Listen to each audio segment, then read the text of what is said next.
खेसारी के घर गणपति बप्पा का आगमन हो चुका है। आप हमारे इस वीडियो में देख सकते हैं कि किस तरह खेसारी लाल यादव अपने घर गणपति बप्पा के आगमन पर खुशी जता रहे हैं। साथ ही साथ अपना गाना तेरे मेरे दरमिया बप्पा के सामने गाकर रील भी बना रहे हैं। मानो ऐसा लग रहा हो कि खेसारी ने मन्नत मांग ली हो कि अगर ये गाना हिट हो गया तो बाप्पा के साथ रील वो ज़रूर बनाएंगे। खैर, आपको ये बता दें, खेसारी नहीं, भोजपुरी जगत के कई और कलाकार जिनके घर गणपति बाप्पा पधारते हैं और ये सितारे बाप्पा के आगमन पर हर्षोल्लास के साथ उनकी सेवा करते हैं।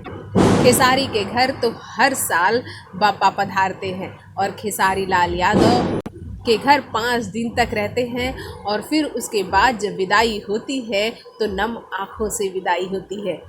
लेकिन ये साल खेसारी के लिए बहुत ही खास रहा है क्योंकि खेसारी के 5 गाने ट्रेंडिंग में रहे हैं और उनका गाना तेरे मेरे दरमिया पवन के गाने करंट से सुपरहिट हो चुका है। तो ऐसे में बप्पा के सेलिब्रेशन का मज़ा दुगना तो बनता ही है। भोजपुरी जगत की हॉट और मसालेदार गॉसिप के लिए हमें सब्सक्राइब करना बिल्कुल न भूलिए।